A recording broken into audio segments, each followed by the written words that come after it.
자, 이제 약 8시간 후면 한덕수 국무총리 후보자에 대한 국회 표결이 지명 47일 만에 이루어집니다. 인준이 될 것인가, 부결될 것인가, 이 열쇠는 민주당이 쥐고 있습니다. 167석. 민주당은 오후 2시에 표결 전에 의원총회를 열어서 의견을 모을 예정이라고 하는데요. 어떤 결과가 나올지 미리 한번 그 분위기를 살펴보려고 합니다.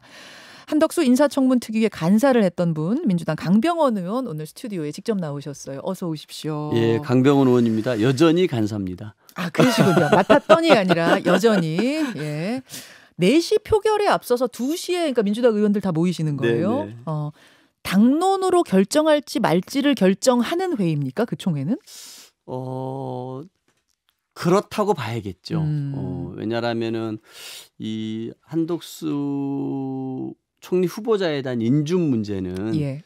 새 정부 출범 이후에 국회가 의결권을 갖고 있는 것 중에 가장 중대한 사안이고 당의 입장에서 이미 인청특위 위원들은 이 부적격 후보라는 입장을 공식화했습니다. 네네. 그렇게 했기 때문에 이것에 대해서 우리 당이 인준 표결을 해야 되는데 가를 할지 부를 할지 정하는 것은 너무나 중요한 거기 때문에 네. 의총에서 그거를 결정해야 된다고 봅니다. 어제 강병원 의원께서는 인준 반대를 당론으로 정하자라고 의원들한테 편지 보내셨더라고요. 네, 그렇습니다. 왜 반대를 당론으로 정해야 된다고 생각하십니까? 저는 그 한 후보자 같은 경우는 지명 직후에는 분위기가 좀 괜찮았어요. 그런데 이제 청문회 날짜를 기다리면서 하나하나 관련된 의혹들이 쏟아져 나왔습니다. 그게 정말 김현장에서 4년 4개월 일하면서 고문료 20억 받았다는 얘기, 한 공직 퇴직 이후에 10년 동안에 44억을 축제했다는 얘기, 배우자 미수품 관련해 가지고 법인들도 사과하고 막 그랬는데 네. 관련 자료를 하나도 안 준다는 얘기, 여러 가지 의혹들이 쏟아지면서 부정 여론이 높아졌거든요. 그래서 자료를 제대로 내려갈 때 자료를 또 안 내십니다. 그래서 청문회가 한번 파행이 됐잖아요. 그랬었죠. 그러면서 이 부적격 여론이 굉장히 급등을 했습니다. 그래서 청문회 직후를 보니까 이 부적격이 45%, 적합이 33%로 그 격차 그렇게 커져 버렸습니다. 국민들 여론조사. 예. 근데 최근에 14일부터 16일까지 한 조사, 최근 조사를 보니까 그게 또 바뀌었던데요. 근데 그게 질문이 교묘하게 바뀐 겁니다. 적격이냐 부적격이냐고 물었을 때는 부적격이 45%인데 예. 인준해주자 말자라고 하니까 해주자라는 의견이 된 겁니다. 여론조사의 질문이 달랐어요. 달랐습니다. 그러니까 지난번에는 이 사람 자체를 적격으로 보십니까? 부적격으로 보십니까? 네. 였고 이번에는 민주당이 인준해줘야 된다고 생각하니까 안 해줘야 된다고 생각합니까? 민주당은 아니고 그냥 국회에서? 네. 인준해줘야 되냐 말아야 되냐 하면 당연히 해줘야 된다라는 말에 약간 의도가 깔리는 것이 돼버린 것이죠. 저는 이제는 한 후보자에 대한 그 적격 부적격 여부는 부적격 후보라는 데에는 당내 이견이 없습니다.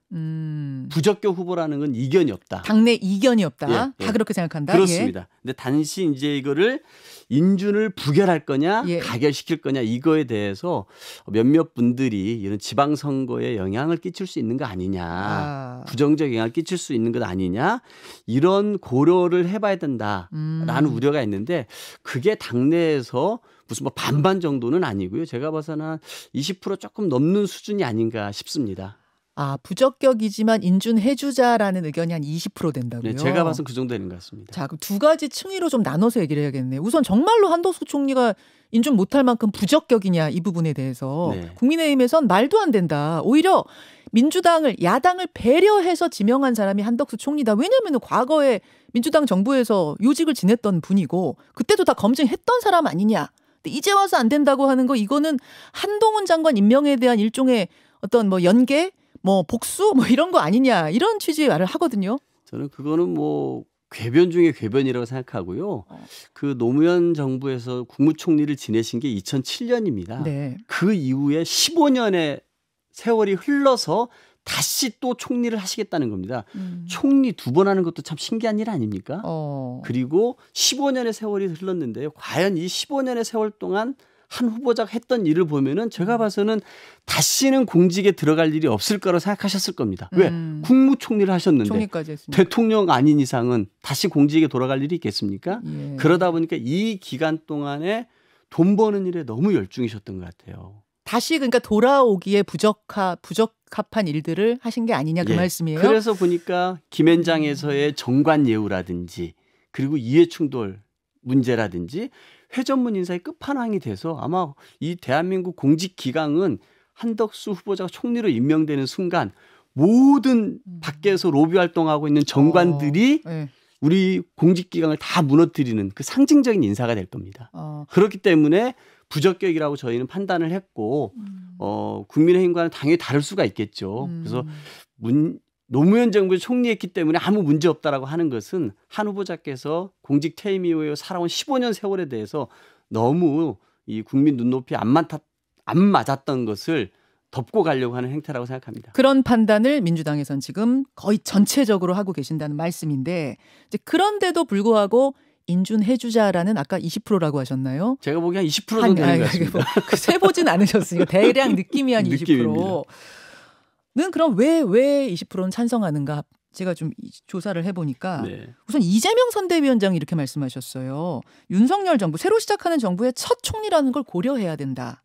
그리고 서울시장 후보로 나온 송영길 후보도 인준해줘야 된다.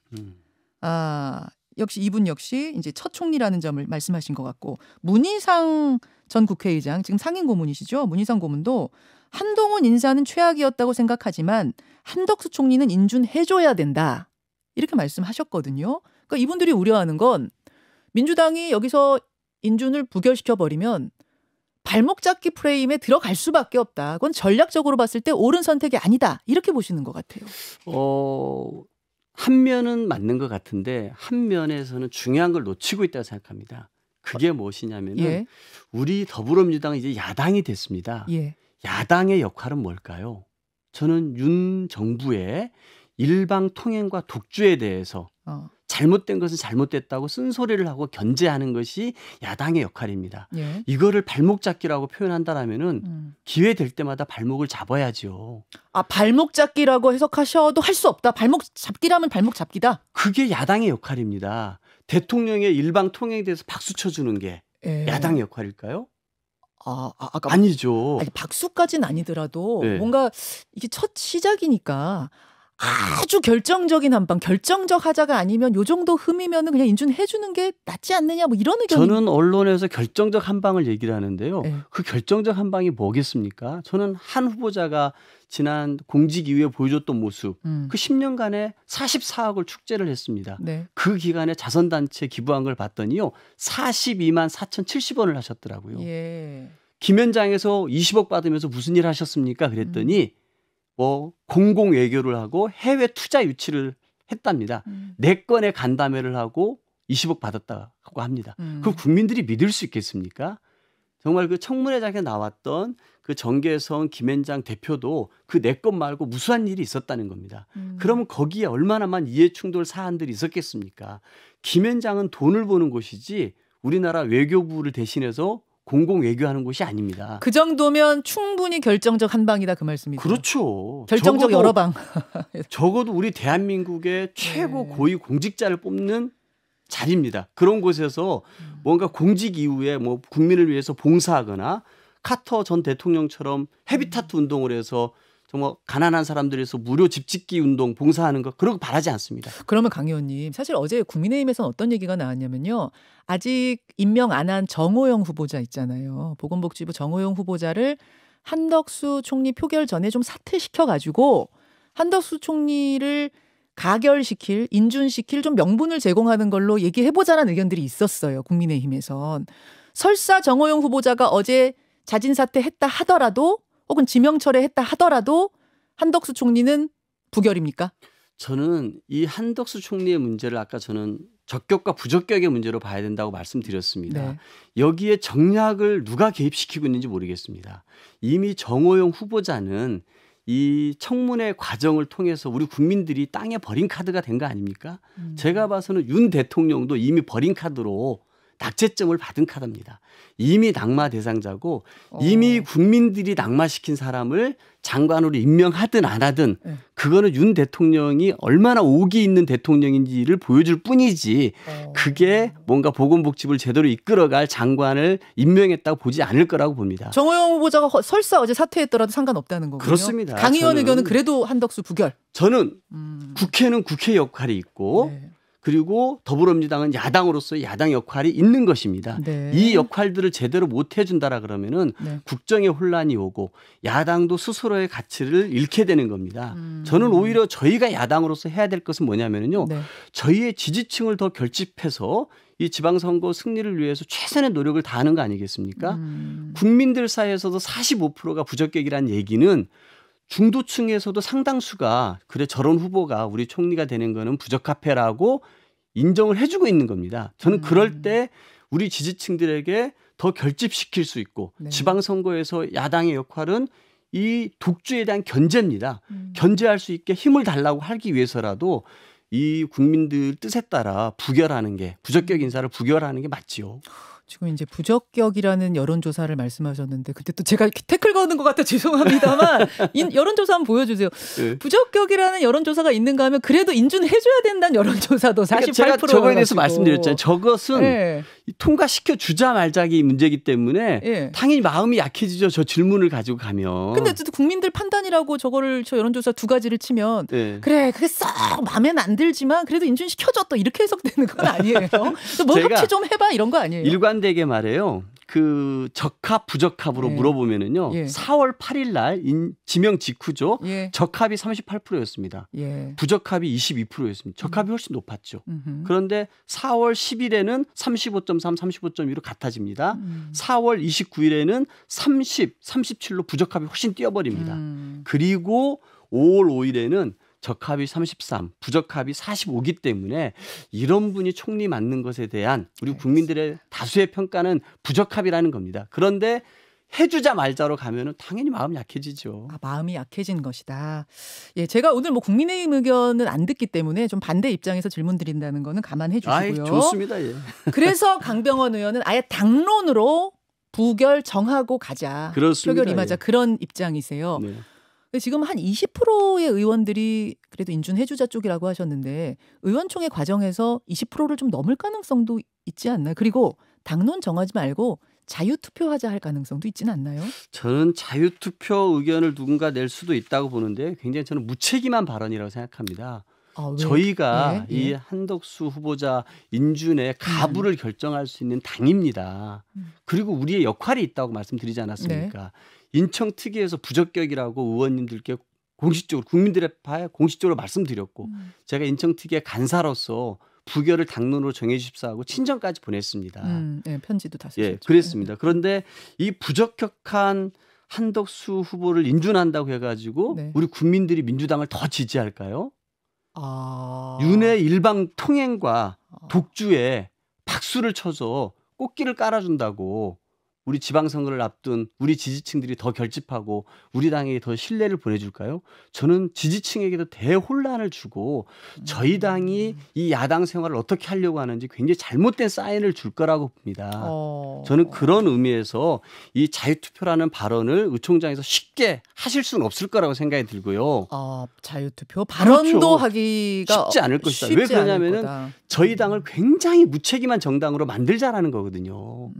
앞으로 그러면은 우리가 이번 인사 대참사를 보면서 여전히 성비위 윤재순 비서관에 대해서 유우성 씨를 증거 조작해서 징계까지 받았던 공직기강 비서관 이시원에 대해서 네. 저희가 사퇴를 하라고 얘기를 하고 있습니다. 이런 얘기 할 수가 없는 것이죠. 아니 혹시 자유투표 했다가 찬성 쪽이 더 많이 나올까 봐 그게 좀 겁나시는 건 아니에요?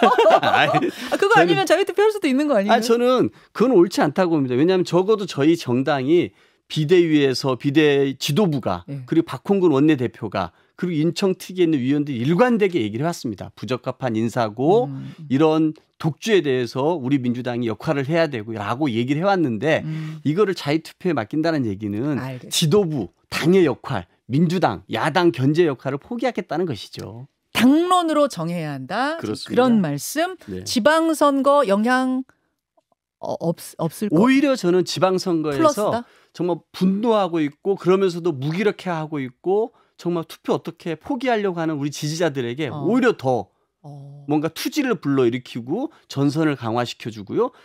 그 중도층이 보기에도 그래 야당은 저런 견제 역할을 해야지 이렇게 저는 중도층에게도 저는 뭔가 힘을 우리 당 힘을 줄 수 있는 사안이라고 봅니다. 플러스라고 보시는 거고 발목 잡기라고 얘기하고 싶으면 해라 이게 발목 잡기면 하겠다 지금 그런 입장이신 저는 거고. 이런 얘기를 하고 싶어요. 이번에 국무총리 후보자로 네. 보수 정권 출신이지만 이분이 자기 소신이 명확해요. 나 책임 총리하겠다. 잘못된 인사에 대해서는 대통령한테 네. 쓴소리도 하고 네. 내가 정말 무슨 대통령 잘못 일방독주하는 거에 대해서는 네. 그 용산 이전 잘못됐어요. 그렇게 하시면 안 됩니다. 국민 여론 수렴해서 천천히 하시죠라고 할 수 있는 사람이라면 보수 정권 출신 인사라도 저희는 찬성해줘야 된다고 봅니다. 그러나 이 인청 특위 과정을 보면은 네. 그 한 후보자 같은 경우는 책임 총리제에 대해서 당선인이 발언했지 자기는 한마디도 한 적이 없답니다. 인터뷰를 한 게 여러 번인데요. 그리고 본인 스스로가 이 재청권 행사했다고 사인한 종이 다 자랑하지 않았습니까? 네. 근데 그중에 김인철은 방석집 논문 심사로 자진 사퇴됐고 한동훈은 얼마나 이 정치 보복을 벌써부터 시작하고 있습니까? 자, 한동훈 장관 이야기로 좀 넘어가겠습니다. 한동훈 장관, 법무부 장관. 적어도 저는 그런 부분들에서 네. 쓴소리할 수 있고 사과할 수 있는 총리 후보자가 우리 지금 시기에 필요합니다. 일방독주 막기 위해서는. 알겠습니다. 한동훈 장관이 임명된 후에 속전속결로 검찰 인사 이루어졌고요. 이른바 이제 윤석열 사단이라고 표현되는 특수부 소속 검사들이 전면 배치가 됐는데 일단 인사는 어떻게 평가하십니까?